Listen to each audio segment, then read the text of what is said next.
Trevor, I guess as a coach and a competitor, I mean, how excited were you for this challenge, right? I mean, the riddle that's never been solved, the guy that nobody's been able to figure out. How fun is that for you to get in and say, we're going to craft a game plan to do this? I mean, that's the ultimate. It gets me up, and those are the type of challenges I want for my athletes, at the right time. And yeah, this is my purpose as a coach and as a person, is to externalize the internal champion, and I feel that's what I do very well. So I'm very excited for that. When you're making a game plan for a guy like Khabib, you've seen a lot of tape on him, right? I mean, I think people can figure out this is, I think, what it takes. But then, how do you take that game plan and craft it? I mean, do you ever go, okay, I think this is what it would take to beat him, but I'm not sure my guy can execute that. I know he can do this instead. You know what I'm saying? Like, how much do you tailor a game plan against the opponent based on what your guy can do? Well, first off, I tailor my game plans throughout a career for a championship fight. We work on fundamentals from the beginning.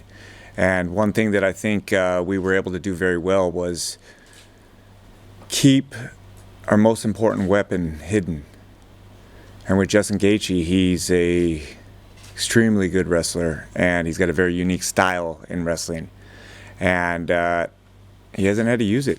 Again, it's very hard to go and game plan against someone's wrestling when they haven't showed it. And I always call wrestling the get out of jail card in the fight sport, because wrestling, I believe, is the most dominant position controlling piece you can have. So I feel good about that. But Khabib is the best at what he does. So it's not like I'm going, hey, we're going to go in there and just out wrestle him. It's just, again, that's just a little bonus of what we have. And again, it's just an opportunity to go out there and face the best. And I do believe Khabib, I believe he's the best pound for pound. And I've thought that for a long period of time. I mean, there's other fighters that put on exciting fights, and you can consider them best pound for pounds and who they faced and things like that. But he's just it's patterns. It's who's the most consistent. And when it comes to being consistent, that's the key to being great. It's consistency, and Khabib is that. So in the build-up to this fight, like, Justin's been pretty open, and I don't think it's a mystery. And I'm sure you guys have, levels and multiple options. But he's like, I got to stay off the fence. If I'm in the center, I'm in a bad spot. I mean, I think that's probably fairly common knowledge. But does it bother you at all, or worry you at all? Like, oh, Justin, don't talk about any of that. Like, don't say anything in the public. No, not at all. I mean, this is they're both so high level. They know what each other are going to do. Hiding a game plan. I think coming up with game plans, that's a great thing you need to do, and we definitely come up with game plans. But in life, you come up with plans, but your plan never stays exactly how you put it. You have to have a target. You have to have a destination, and you have to be able to adjust to your plan. If you take a trip and you hit a detour, a lot of people go, oh man, my whole plan B. And that, to me, is the worst thing you can say to someone in a corner is, oh man, we got to switch our game plan. I mean, instantly, you're clearly showing a big old sign to your athlete, we are losing, and for me, it's the adjustments that we need to make. And I plant seeds. I don't put a lot of our opponents' names into my athletes' minds, because we're visual. And if I say Khabib over and over and over, he's sleeping with Khabib through training. Every night he goes to sleep, he's got that visual of Khabib. Again, we focus on winning rounds. And, that's what Justin does. Justin's a performer. One thing I do know, he's going to go out and perform. And that's all I ask. I don't go into these fights so determined to win. And a lot of people always talk about, hey man, you got to win. And to me, you can lose rounds and still win the fight. And you can lose fights and still win championships. So it's about, how do you adjust? How do you learn from things? People are like, well, Khabib's, what if he takes you down? I said, that's one of the best things that can happen to us in a fight, because we'll see things. You don't know how he takes you down until he takes you down. So what we're going to do is go out there and not hesitate.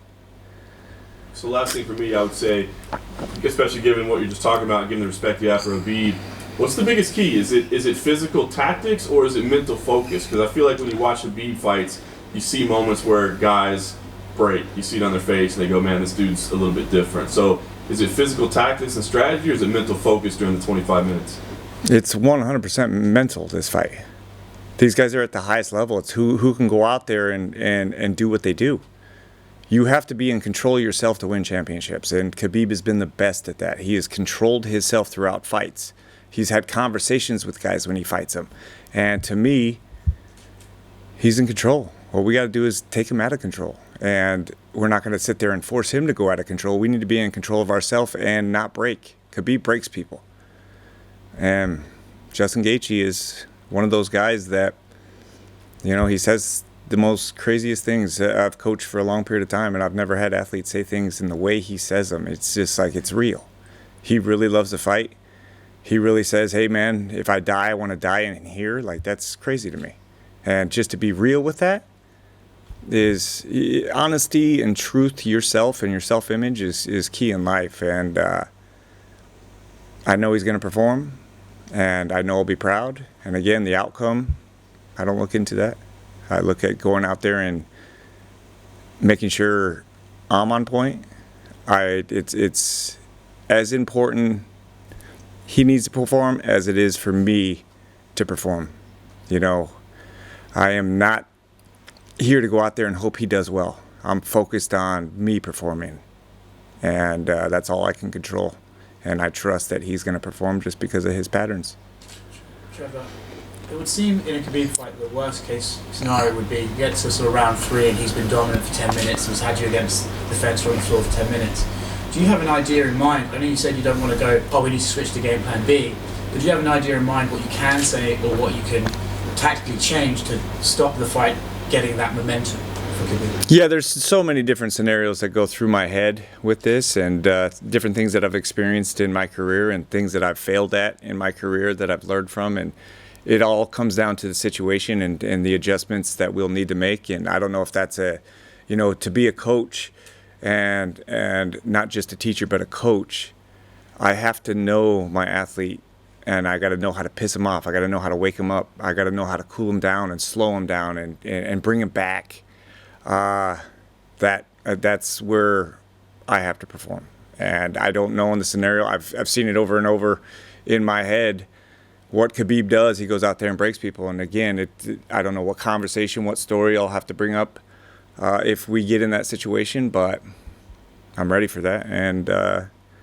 And I do believe Justin is the most coachable athlete in sports. The guy is unreal, how he listens and how he can turn a friendship off and listen to anything I tell him to do. Sometimes I mess around with him, and I always talk about being coachable. I have a story, a funny story. When Shane used to work out, Shane Carwin, he'd work out with all our classmates at the gym, and he was the only athlete that did that, and he was fighting on a large scale. And I have a hula hoop drill where it's hip control, and I call it hula hoop just to kind of, bring their ego back a little bit, mess with them, like the little dog barking. And I brought in a pink hula hoop and had Shade put it on, and Shade was so coachable. And Justin, if I told him to put a hula hoop on, he would put it on and swing it around and have no care. He's so freaking coachable. By far the most coachable person I've worked with, on the sense of I almost wish he would ask more questions. He has 100% trust in me. Khabib's fights all tend to look the same way. Mm-hmm. But is there one you can point at and say, from a tactical point, I've gained the most out of watching this fight? If it be Poirier, Conor, Tebow, is there one in his catalogue that you've looked at and thought, okay, I've seen something in this I can take away? Which fight would that be? Yeah, I mean, there's so many different ones. Al Quinta taking a fight on when he had 4 fights. I was on that card with Rose and Joanna. There's 4 fights that fell through that week. And I remember them changing all the posters, and I felt so bad for the UFC crew just adjusting these posters. I'm like, gosh, there's so much work that goes into this. And he was adjusting, game plans in his head, I'm guessing, and going, oh my God, this guy.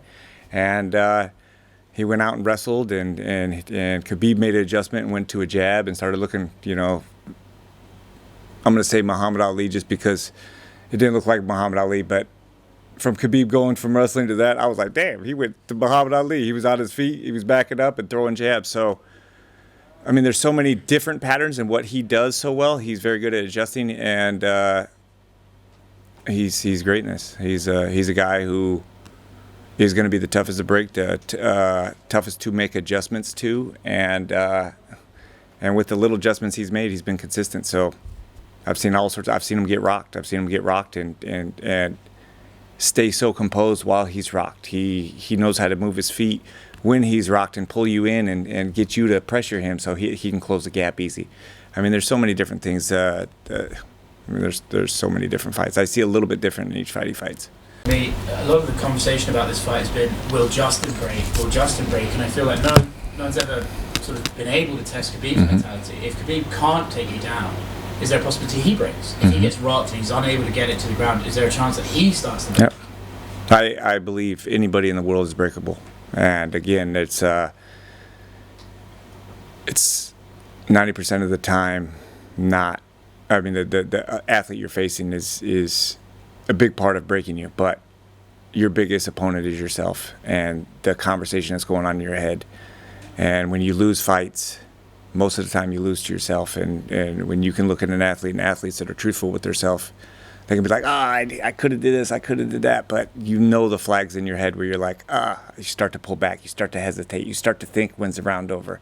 Those type of thoughts where you're thinking, past or future. You're not present. And, again, anybody's breakable. Trevor, we've spoken with Justin over the years, and there were points where he would say, I care more about fighting Khabib than for the belt, because I would assume he was in agreement that he believes to be the best fighter in the world. So how far back can you remember of Justin, kind of targeting this Khabib before he even got the For a while, he did a little weight cut with him, and Justin was in the World Series. And after he helped him out, he's like, I want to fight that guy. Not out of disrespect, but he's like, he's that freaking good. And Justin loves the step-up competition. He likes to get scared. He's a guy that I always have to pull back when we go out and do things because he just loves fear. He loves things that scare him. It just gets him up. And, he's one of those guys that I think he's been looking at Khabib for a long period of time. He wants to fight the best all the time. And how would you compare the build-up, I guess, in preparation, not outside the pandemic, to when Rose fought Joanna? Joanna was undefeated. Everyone thought she was the greatest female fighter of all time. How would you compare the two, the builds for these two fights? I think very similar outside of the trash talk. I think it'd be easier if Khabib trash talked. I really do, depending on who it is. But that makes you want to get up and fight more. I mean, I think the best athletes out there don't show anything. Where they're not going to give you signs. I think Khabib's smart enough to go, hey, is Justin talking about his game plan because he's going to change it up on me? It's again, this is chess. And am I being played is what's going on through these athletes' head. I think that's the cool part about these high-level fights. Was Rose scared in the Joanna fight going in there when she was being bullied and being talked down and having that aggressiveness of Joanna? Oh yeah, she was scared. But one thing is a fear will produce tunnel vision. George St. Pierre used to be like, never again, never sign a contract. He feared fighting, but he would run to the cage. I mean, that's something special. So, fear is one of those things that turns you on and gets you fired up. That's why a lot of people fight differently than they spar, because there's that true fear. There's realness to it. And, Justin, says he's willing to die in there. And I think he's truthful with himself, that's saying, hey, if I didn't have a coach that would be willing to stop the fight, he would go and tell. And he had said something that was super funny. He said, I don't think someone would kill me. He goes, I think I killed myself. I pushed my heart rate to that point, and I just laughed at that. It's just super unique. But, yes, those two fights are similar in that sense, but so much different. Khabib himself has said, obviously wrestling is his thing, but how much do you pay attention to his striking, considering? His striking is wonderful. A lot of people don't understand his striking, and when he was talking about a Mayweather fight, does he go out there and outbox Mayweather? No, I think Conor does better in a boxing match than Khabib. But when you add wrestling to it, his striking's great. His feints and his level changes and his offbeat and things is super unique. So I think his striking is... You have to have it all at this level. He's definitely great in one area, but I think he's really, really, really good in every other area. Coach, are you the kind to give a inspirational speech before Justin goes out there? I go off feeling 100%. It's always present. I don't plan that. I go through scenarios in my head where, you know, I have to challenge myself, and I'm just going through experiences where I failed and go, man, I've got to be prepared for that. You know, instances of forgetting mouthpieces in corners and just stupid stuff. I failed so much as a coach. I go off the energy in the room and what I'm feeling, and I feel like if I'm present, again, game plans are seed. I call them seeds that are planted. I've got to plant seeds, and I've got to be able to connect to that seed at the time when it's needed. And I don't go in there saying, I'm going to have this talk and I'm going to bring up this story. Not at all. I have to go off the whim, and I've got to be able to make an adjustment in the moment. But that's just an obsession of scenarios and experience, I would say. Saturday morning when you meet up with Justin, what's the schedule going to be like? How do you, I guess, what's the fight day process for something like this to make sure he is in the zone when he makes that walk? I would say a whole bunch of dumb dad jokes. I carry a weird environment. I try to make it fun, and my goal is to keep him not focused on the fight until we're in there, especially when it's last 3 days of fight week, because that's where their pupils start to open. They start to get really turned on, and I've got to pull that back and keep that catered. So I do a lot of stupid jokes, and I call it the light in Men in Black, you know, when they zap them and it's like, what just happened? Anytime I see them start to overthink something, it's like I got to bring them back, and I dumbify them. Maybe you could say it that way, where I make them go, what was I just freaking thinking, you know? We've got a minute. What's your go-to dad joke?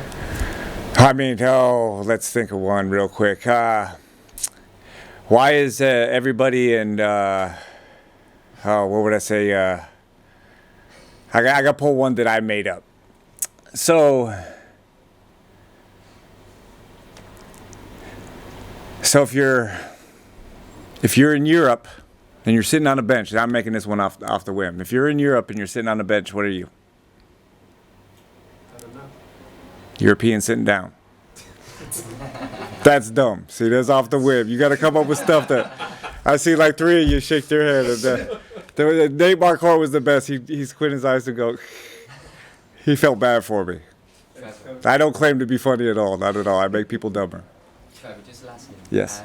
Can you talk to me a little bit about the redesign, or your redesign of the mixed martial arts glove? Yep. What makes it so different to the UFC glove, for example? So the UFC glove is a great glove. It's the first glove that really came out that's the same pattern. It's the Wano glove outside of the skirt is gone. The skirt was a piece on the inside that Shane Carwin and we actually had to cut into in Las Vegas when we were fighting Gonzaga. They had a 4X glove, and we had to cut into it, and I was just blown away that the commission allowed us to use scissors to get his hand in the glove. And then Don House ended up creating another strap. But to me, I call it a gardening glove. It's got, you know, finger holes that your hand goes through, and it causes your hand to be in this position. I mean, it works. It's been functional for a long period of time, but this sport has evolved so much, and I'm always rethinking things. And being injured as a coach is why I started what I'm doing. And I've seen all the issues with finger pokes and mainly hands being hurt. And when you can't make a true fist, it's how you hurt your hands. And I look at performance like people pay money to watch fights. And when you're paying big money to watch a fight, it's about, hey, if I pay $60 for a pay-per-view and someone breaks their hand and doesn't know it, that pulls the performance back. If my hands are worn down from gripping and squeezing, I always say when you watch a guy's fight, it's either their hands are here or they're squeezed all the way and they're white-knuckled. I produce a glove that's more in a position like this. If you look at like boxing hand wraps, they force your hand in this position where even if I hit here, my strong bones are lined up, instead of in a position here where I'm hitting with my door knocking knuckles. And the straps are internal. And I talked to the UFC for 2 years, and they were interested. Dana was really, really interested. But coming into a deal, I want to be with the UFC first, mainly Dana first, because I think he's the creator of MMA and brought MMA into what it was. So it's a respect for Dana. And I'd like to get a deal done with Dana, but it's the strapping system and technology goes with all my equipment. I'm not ready to give up my company and I want to help all mixed martial arts, but I would love to start with Dana. And I think we'll get to some. I actually have a couple prototypes that I redesigned a new technology that's outside of my technology. So yeah, hopefully I'll get some time with him, and I know he's busy. But my focus right now is Justin Gaethje, and my goal is to help every athlete out there that goes out there and inspires the world. I mean, fighting right now is I think helping so many people deal with COVID and what's going on. And life is a fight. And once you fight, you realize that when you stop fighting, it's still a fight for all of us. So we're all fighters, and fighters inspire us. So I want to help all fighters, and hopefully I can help not stop finger pokes, maybe help a little bit.